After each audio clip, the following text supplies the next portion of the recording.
राजनीतिक तौर पर कांग्रेस इस वक्त चुनौतीपूर्ण दौर में है, जबकि भाजपा अब तक के अपने सबसे प्रभावशाली दौर में है। इस वक्त कांग्रेस ना तो कोई आत्ममंथन करने की स्थिति में है और ना ही वो कोई ठोस फैसला लेने की हालत में है। ऐसे वक्त में जब कांग्रेस पार्टी में नेतृत्व को लेकर जबरदस्त खींचतान चल रही है और मध्य प्रदेश में उपचुनाव होने हैं, तो भाजपा के फायर ब्रांड नेता उमा भारती ने सोनिया गांधी को कमजोर नेता बताकर अपना सियासी दांव चल दिया। उमा भारती कहती है कि सोनिया गांधी का मैं बहुत आदर करती हूँ। वो एक अच्छी बहू, अच्छी पत्नी और अच्छी माँ रही है। मैंने अपने लिए भी उनमें ममत्व का भाव देखा है, मगर इन कारणों से वो भारत की नेता तो नहीं बन सकती। उमा भारती के इस बयान के बाद राजनीतिक गहमागहमी तेज हो गई है। सोनिया गांधी जी को इस देश की जनता ने बार बार नेतृत्व के नाते खारिज किया है, और जिसको जनता ही खारिज कर चुकी हो, उसमें नहीं समझता कि पार्टी को किसी को टिप्पणी करने की जरूरत है। उमा जी पार्टी के वरिष्ठ नेता हैं, वो स्थितियों का विश्लेषण करने के लिए स्वतंत्र हैं और उन्होंने अपने तरीके से व्याख्या की। दूसरी तरफ कांग्रेस नेता दिग्विजय सिंह और सज्जन सिंह वर्मा ने मोर्चा संभालते हुए उमा भारती को इसका करारा जवाब दिया।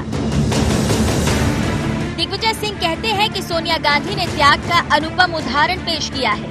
साल 2004 में वो प्रधानमंत्री बन सकती थी, लेकिन उन्होंने ऐसा नहीं किया। क्या उमा भारती को मौका मिलता तो वो प्रधानमंत्री का पद छोड़ सकती थी? सोनिया गांधी नेता नहीं बन सकती, ये उमा भारती तय करेंगी। सोनिया गांधी जी को तो नेता इस देश की जनता ने चुना था। इस देश की जनता ने सोनिया गांधी के नेतृत्व में कांग्रेस की सरकार बनाने का रास्ता खोला था। तो सोनिया गांधी तो इस देश की नेचुरल लीडर हैं। ये कोई पहला मौका नहीं जब उमा भारती ने सोनिया गांधी को लेकर इस तरह का बयान दिया।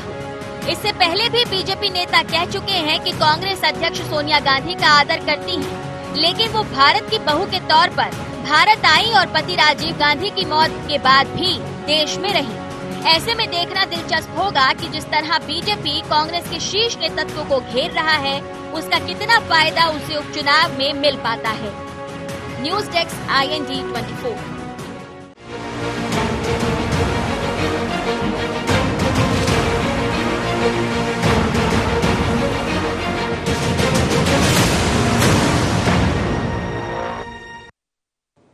नमस्कार, शार्प एट 7 में आप सबका स्वागत है। मैं हूं आपके साथ मुक्ता पाठक।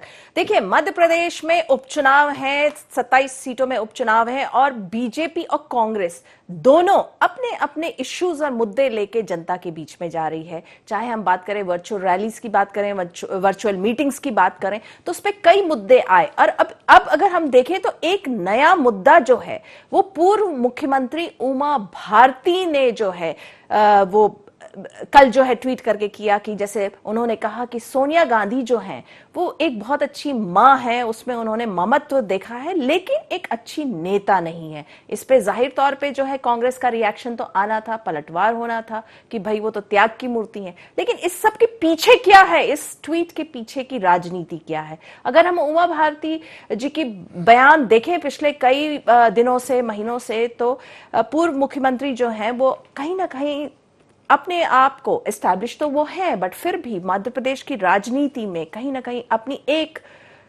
अलग से फिर से एक जगह या पहचान की तो खैर वो मोहताज नहीं है, बनाने की कोशिश है। या अगर इसको इस तरह से देखा जाए तो स्पॉटलाइट उन पर आए, ये भी हो सकता है। इसी विषय पे हम चर्चा करेंगे। हमारे साथ स्टूडियो में मौजूद हैं हमारे editor in chief Sunil Srivastava, phone line पे हमारे साथ हैं PC शर्मा और उमा शंकर गुप्ता जी। आप सबका शार्प एट 7 में बहुत बहुत स्वागत है। सबसे पहले तो सुनील श्रीवास्तव जी से बात करते हैं। सुनील जी, क्या लग रहा है उमा भारती जी का ये जो बयान है, और इससे पहले भी हमने देखा कि उनके बयान किस रूप में आप देख रहे हैं? मध्य प्रदेश में उपचुनाव है, कहीं ना कहीं वो दोबारा से जो है अपने ऊपर स्पॉटलाइट चाह रही हैं। हाँ बिल्कुल मुक्ता जी, क्योंकि अगर बात करें तो जिस प्रकार से उमा भारती ने ट्वीट किया है और उन्होंने स्पष्ट किया है, क्योंकि प्रेस कॉन्फ्रेंस में एक इस प्रकार का बयान उन्होंने दिया था, लेकिन उसको कुछ गलतफहमी या कुछ मीडिया ने गलत तरीके से प्रस्तुत किया था, उसको लेकर उन्होंने स्पष्टीकरण दिया था और साफ तौर पर उमा भारती ने कहा है कि सोनिया गांधी जी अच्छी माँ है, अच्छी पत्नी है, अच्छी हिंदुस्तान की एक बहू साबित हुई है, लेकिन उतनी अच्छी नेता नहीं है। तो कुल मिलाकर सोनिया गांधी को लेकर एक कटाक्ष किया गया। हालांकि उन्होंने ये भी कहा कि कई बार उनकी आंखों में उमा भारती जी ने खुद के लिए भी ममत्व देखा है। तो इस बयान की अगर हम मुक्ता जी बात करें तो सोनिया गांधी को लेकर अगर अच्छी नेता नहीं होती सोनिया गांधी, तो क्योंकि राजीव गांधी के निधन के बाद जिस प्रकार से कांग्रेस कई खंडों में बट रही थी, गुटबाजी कांग्रेस में आ गई थी, लेकिन सोनिया गांधी ने जब प्रधानमंत्री बनने से इनकार किया, उसके बाद जब कांग्रेस की राष्ट्रीय अध्यक्ष बनी, उसके बाद कांग्रेस में एकजुटता आई और वही एकजुटता, या फिर यूं कहें कि इतने सालों बाद, राजीव गांधी के निधन के इतने सालों बाद सोनिया गांधी के राष्ट्रीय अध्यक्ष रहते हुए कांग्रेस को अगर कोई एक सूत्र में पिरो के रख सका है वो सोनिया गांधी। अगर उनकी जगह कोई और राजनेता होता तो कांग्रेस अब तक कई भागों में बट चुकी होती, कई छोटी पार्टियों में बट जाती है, कई बड़े नेता जो हैं वो कांग्रेस छोड़कर जा चुके होते। लेकिन सोनिया गांधी की ये परिपक्वता है, ये राजनीति है उनकी कि उन्होंने न सिर्फ कांग्रेस को एकजुट बनाए रखा, बल्कि उनके नेतृत्व में कांग्रेस की केंद्र में वापसी भी हुई है। देखिए, उन्होंने सोनिया गांधी पे निशाना तो साधा, उनको अगर हम कहें तो उनके नेतृत्व पे एक तरह से निशाना साधा कि अच्छी नेता नहीं है। लेकिन अभी जिस तरह से आपने कहा कि सोनिया गांधी ने राजीव गांधी जी के निधन के बाद कांग्रेस को एक सूत्र में पिरो के रखा। जी, लेकिन ये ठीक है, उन्होंने सोनिया गांधी के नेतृत्व पे तो निशाना साधा है, लेकिन इसके अगर हम पीछे जाएं इस ट्वीट के या इस बयान के, तो क्या लगता है उमा जी जो है उपचुनाव में मध्य प्रदेश की राजनीति में अपनी सक्रियता बढ़ाना चाह रही हैं? हाँ बिल्कुल, क्योंकि गाहे बगाहे अगर हम बात करें तो उमा जी इस प्रकार से अब लगातार बीजेपी कार्यालय भी गई हैं, लगातार सक्रियता को भी लेकर अगर हम बात करें तो जिस प्रकार से बड़ा मलहरा में चुनाव है, उपचुनाव है, प्रद्युम्न सिंह जिस प्रकार से बीजेपी में शामिल हुई और उनको एक निगम मंडल का अध्यक्ष बना दिया गया, तो उसके बाद वो जो सीट खाली हुई, क्योंकि उमा भारती की वो परंपरागत सीट रही है। जब मुख्यमंत्री उमा जी बनी थी तो बड़ा मलहरा से चुनाव लड़कर ही बनी थी और बड़ा मलहरा की सीट अब खाली हो गई, लोधी बाहुल्य सीट है। तो उमा भारती जी उसी टाइम कमबैक कर चुकी थी मध्य प्रदेश की राजनीति में जब प्रद्युम्न की बीजेपी में एंट्री उमा जी ने कराई थी। लेकिन सबसे बड़ा सवाल यही है कि उमा भारती ने सोनिया गांधी पर ये ट्वीट उस समय किया है जब कांग्रेस में वरिष्ठ वर्सेस युवा की लड़ाई चल रही है। सोनिया गांधी को अंतरिम अध्यक्ष बनाने को लेकर कई जो वरिष्ठ कांग्रेस के नेता रहे, पूर्व मुख्यमंत्री रहे, उन्होंने पत्र लिखा था सोनिया गांधी को कि राहुल गांधी को अब सही वक्त है, कमान दे देनी चाहिए। ऐसे वक्त में उमा भारती ने सोनिया गांधी पर निशाना साधा है। तो मुझे लग रहा है कि शायद उमा जी को लग रहा है कि सोनिया, क्योंकि थोड़ा सा जिस प्रकार की सोनिया जी की राजनीतिक समझ है और जिस प्रकार से उनके सलाहकार है, बेहतर काम करते हैं राहुल गांधी के सलाहकार और राहुल गांधी के मुकाबले। जी तो चलिए, पीसी शर्मा जी जुड़ गए। पीसी शर्मा जी, क्या कहेंगे आप? उमा जी के इस ट्वीट को आप किस रूप में देख रहे हैं? मैं कह रहा हूं कि उमा भारती जी 2003 में जब मुख्यमंत्री बनी थी मध्य प्रदेश की, और उसके बाद 9-10 महीने में इनको हटा दिया गया भारतीय जनता पार्टी ने, जनशक्ति पार्टी बना ली, इनका वजूद पार्टी में खत्म हो गया। अब सोनिया गांधी का कोई उनका मेल नहीं है कोई वो, और उनपे ट्वीट करके वो अपने आप को लाइट में लाना चाहती है और समाचारों में रहना चाहती है, ये एक वजह है। बाकी सोनिया गांधी का एक वो महिला है जिन्होंने अटल बिहारी वाजपेयी की सरकार के समय, जब कहा जाता है कि साइनिंग इंडिया, तब जाकर कांग्रेस की सरकार बना दी। जब कहा जाता था कि अटल बिहारी वाजपेयी की 350 सीट आएंगी, तब बनाया और प्रधानमंत्री पद छोड़ दिया। मनमोहन सिंह को प्रधानमंत्री बनाया, 10 साल रहे। इसलिए उनकी बराबरी इस देश के अंदर आज की तारीख में कोई नहीं कर सकता। महात्मा गांधी ने कोई पद नहीं लिया,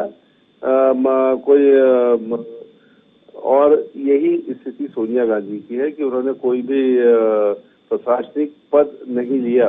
वो चाहती तो बन सकती थी, लेकिन उन्होंने ऐसा नहीं किया।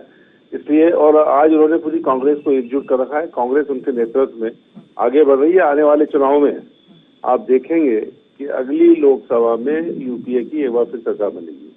चलिए, लोकसभा तो अभी दूर है, लेकिन इस बयान को आप मध्य प्रदेश में होने वाले उपचुनाव में कैसे देख रहे हैं? मध्य प्रदेश के उपचुनाव में उमा भारती की कोई भूमिका नहीं है इस समय। वहाँ मुख्यमंत्री शिवराज सिंह चौहान जी है और उनसे इनकी वैसी बनती नहीं है। सिंधिया जी कांग्रेस छोड़ के भाजपा में चले गए हैं, तो ये इन लोगों का एक नया जुट, जिसको कहना चाहिए गुट बन गया है। तो उमा भारती जी का कहीं दूर दूर तक लेना देना नहीं, वो तो केवल समाचार में बने रहने के लिए इस तरह के ट्वीट करती रहती हैं। तो इसलिए, और न ही कोई आज की तारीख में कोई एमएलए उनके साथ हो, कोई सांसद उनके साथ हो, कुछ नहीं है।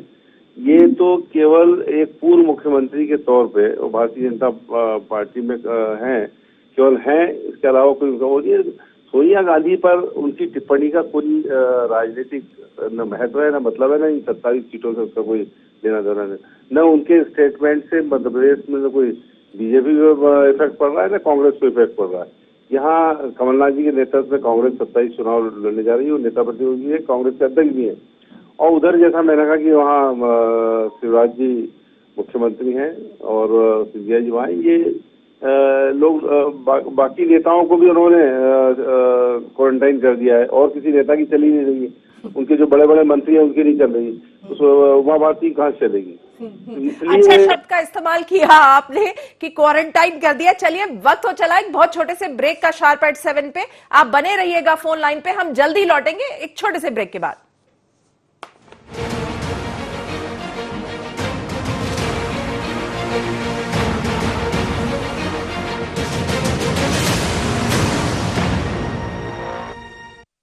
बाबा इलायची को जैसे ही चखा तो लगा कि लाइफ के हर टेस्ट में होना चाहिए प्लेजर।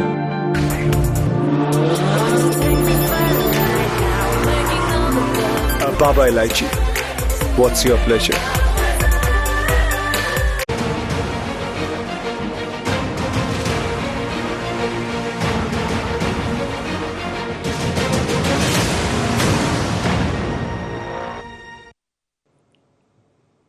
ब्रेक के बाद आप सबका एक बार फिर से स्वागत है। पीसी शर्मा जी, ये जो उमा जी का ट्वीट है, इस वक्त ट्वीट है जब आपके जो, अगर हम कहें दिल्ली में जिस तरह से हम लोगों ने देखा कांग्रेस में एक घमासान सा चल रहा था, और जिस तरह से वरिष्ठ वर्सेस यूथ भी अगर हम कहें तो उस तरह की जो उनके बीच में जो घमासान है, और इस समय ये ट्वीट, क्या कहेंगे आप? देखिए, मैंने कहा ना आपसे, उमा भारती का न तो भारतीय जनता पार्टी पे उनके किसी ट्वीट से कोई फर्क पड़ रहा है, न कांग्रेस के। और जहां तक कांग्रेस का सवाल है, जो वर्किंग कमेटी की बैठक हुई उसमें सब चीजें शॉर्ट आउट हो गई, और वहां पर वर्किंग कमेटी ने कह दिया कि 6 माह तक, जब तक कि AICC चुनाव नहीं कर लेती नए अध्यक्ष का, सोनिया गांधी जी वहां की अध्यक्ष बनी रहेंगी। इसलिए न तो कोई क्राइसिस कांग्रेस में दिल्ली में है, हर चीज शॉर्ट आउट है, और न ही मध्य प्रदेश में कोई क्राइसिस है। यहाँ नेता प्रतिपक्ष अध्यक्ष कमलनाथ जी हैं, तो उमा भारती का इन सब चीजों से क्या लेना देना? उनकी जगह अपनी खुद की पार्टी में कहीं नहीं है। पहले वो अपना स्थान अपनी पार्टी में बनाए, तब जाके बाहर सोनिया गांधी पे या कमलनाथ जी पे या कांग्रेस पे कमेंट करें। तो मैं नहीं समझता कि आज उनके ट्वीट से कोई हलचल कहीं मचने वाली है। कोई हलचल न मची न कहीं मचेगी। उनको तो अपना वजूद अभी केवल समाचारों में रहना है, इसलिए एक ट्वीट कर देती है। बाकी आज की तारीख में भारतीय जनता पार्टी में भी वो किसी भी संगठन के पद पे भी नहीं है, दिल्ली से लेके भोपाल तक, और न ही कोई प्रशासनिक पद पर है। ये केवल भूतपूर्व मुख्यमंत्री है, इसके अलावा उनके पास कोई आंकड़ा है नहीं जिससे वो कोई बात कर सके और उसका कोई प्रभाव पड़े कहीं। जी चलिए सुनील जी, जिस तरह से पीसी शर्मा जी कह रहे हैं कि कहीं ना कहीं सुर्खियों में बने रहने की शायद ये कवायद है, ये हमने भी कहा कि देखिए उपचुनाव है, तो उपचुनाव में जो सारी पार्टीज, जो बीजेपी कांग्रेस, जो अपने इश्यूज को उसमें धार लाती है, तो कहीं ना कहीं ये इश्यू उपचुनाव के लिए है एक, या दूसरा उमा भारती जी अपने ऊपर स्पॉटलाइट चाह रही हैं, तीसरा जो पीसी शर्मा जी कह रहे हैं कि सुर्खियों में बने रहना चाहती हैं क्योंकि देखिए कहीं ना कहीं वजूद की लड़ाई है, और जो पीसी शर्मा जी ने कहा कि शिवराज सिंह चौहान जी ने जो है सारे नेताओं को क्वारंटाइन कर दिया। आप क्या कहेंगे? देखिए, एक रणनीति भी हो सकती है मुक्ता जी, क्योंकि अगर हम बात करें तो जिस प्रकार से पूरा फोकस पिछले 5 महीनों से मध्य प्रदेश की राजनीति की अगर हम बात करें तो ज्योतिरादित्य सिंधिया के इर्द गिर्द घूम रहा है। कोई भी बात हो, चाहे संघ कार्यालय जाएं ज्योतिरादित्य सिंधिया तो खबर बनती है, ग्वालियर जाएं तो खबर बनती है, विरोध होता है तो खबर बनती है। तो ये बीजेपी की रणनीति भी हो सकती है कि ज्योतिरादित्य सिंधिया या उपचुनाव के इतर कांग्रेस को किसी और तरीके से घेरा जाए। उमा भारती ने जरूर ये ट्वीट कर ये सिक्का उछाला है कि सोनिया गांधी पर निशाना साधा, सोनिया गांधी के नेतृत्व को लेकर सवाल उठाए हैं, लेकिन हालांकि उन्होंने अच्छी बहू, अच्छी पत्नी और अच्छी मां होने की यहाँ पर तारीफ उनकी की है, लेकिन कहीं ना कहीं नेतृत्व को लेकर सवाल उठाए हैं। तो ये हो सकता है कि बीजेपी ये चाहती हो कि अलग अलग चौतरफा कांग्रेस पर अलग अलग तरीकों से अलग अलग मुद्दों को लेकर हमले किए जाएं, जिसका जवाब कांग्रेस किसी एक मोर्चे पे दे और बाकी मोर्चों पर कांग्रेस को कमजोर किया जाए। तो एक रणनीति भी हो सकती है भाजपा की कि यहां पर सबको ये लगे कि उमा जी अलग थलग पड़ी हुई हैं, शिवराज जी और ज्योतिरादित्य जी अलग अलग राजनीति कर रहे हैं यहाँ पर, तो ये अलग तरीके से घेरने की एक कवायद भी हो सकती है। हालांकि जिस प्रकार से ये पूरा मामला उठा था उतना बड़ा ये मामला हो नहीं सका, क्योंकि उतना तवज्जो इस पूरे मामले को मिली नहीं है।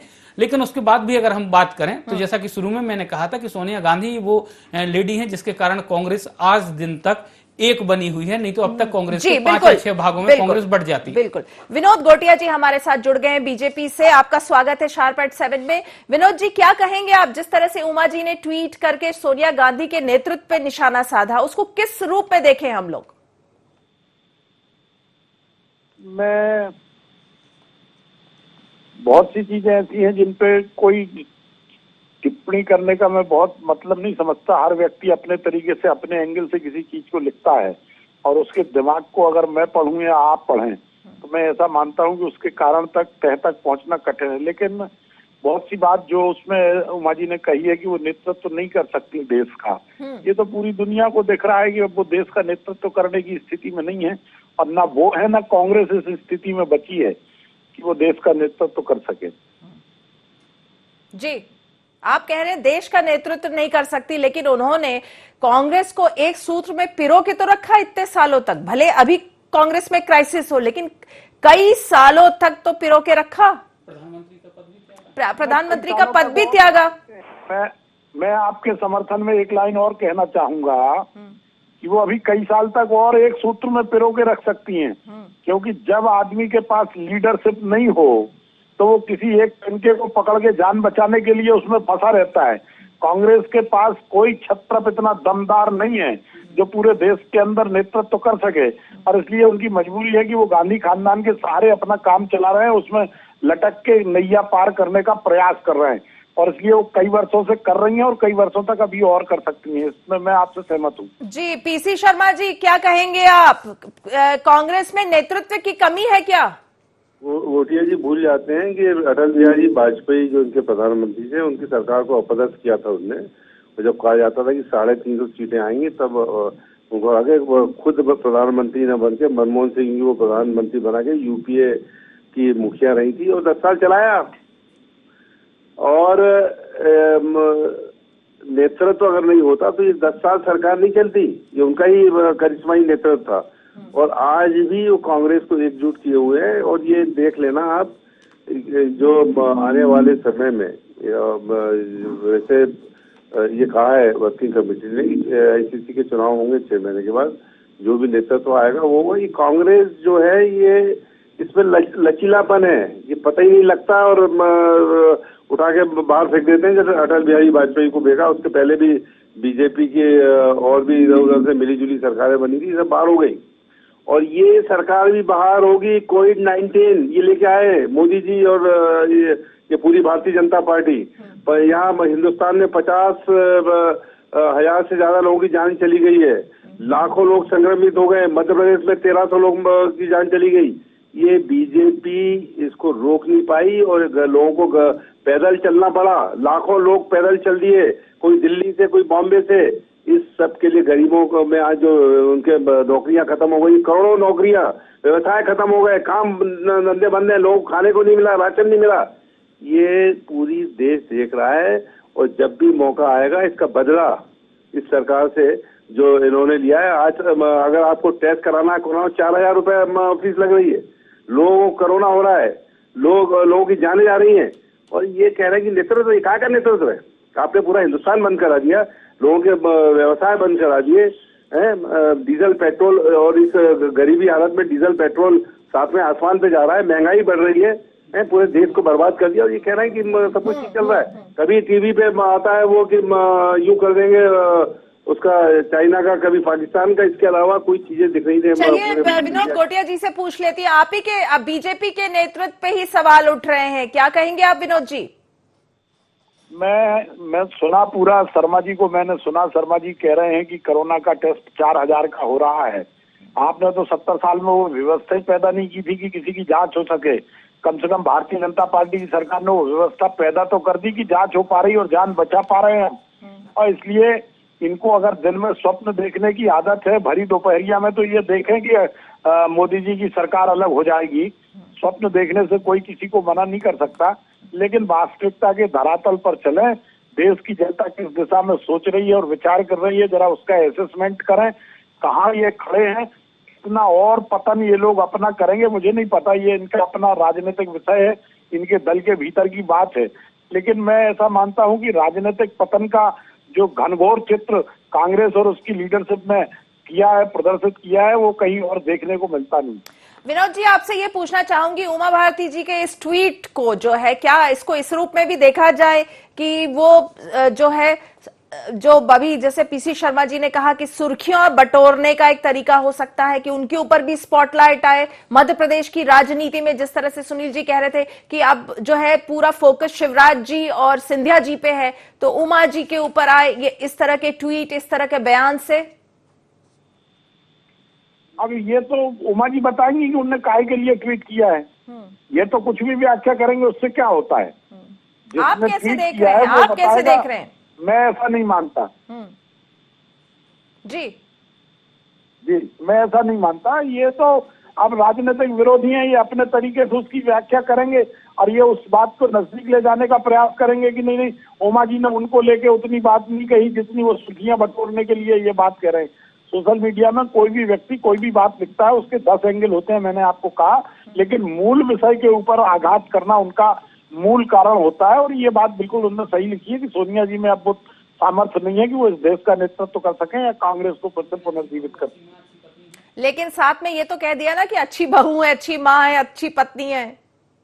अब ये उनका अपना एंगल होगा। मैंने कहा कि जब कोई एक व्यक्ति सोशल मीडिया पे लिखता है तो उसके 10 एंगल होते हैं, उनको अच्छा लग रहा होगा तो उन्होंने लिखा होगा कि अच्छी माँ है, अच्छी बहू है, सब कुछ अच्छा है।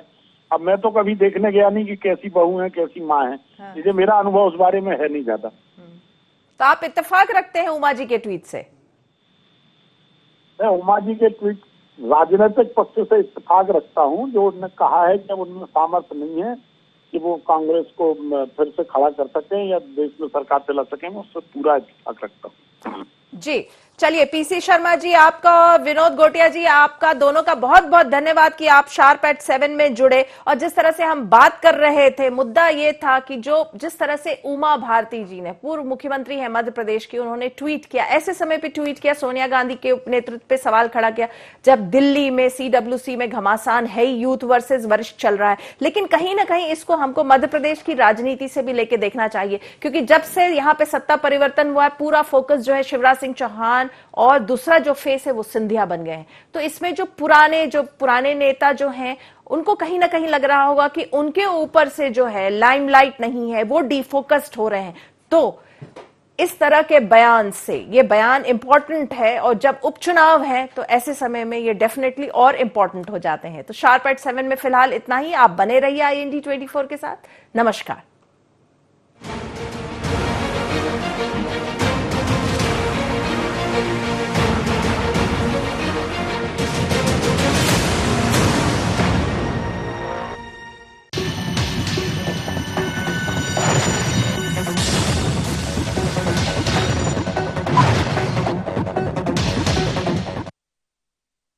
बाबा इलायची को जैसे ही चखा तो लगा कि लाइफ के हर टेस्ट में होना चाहिए प्लेजर।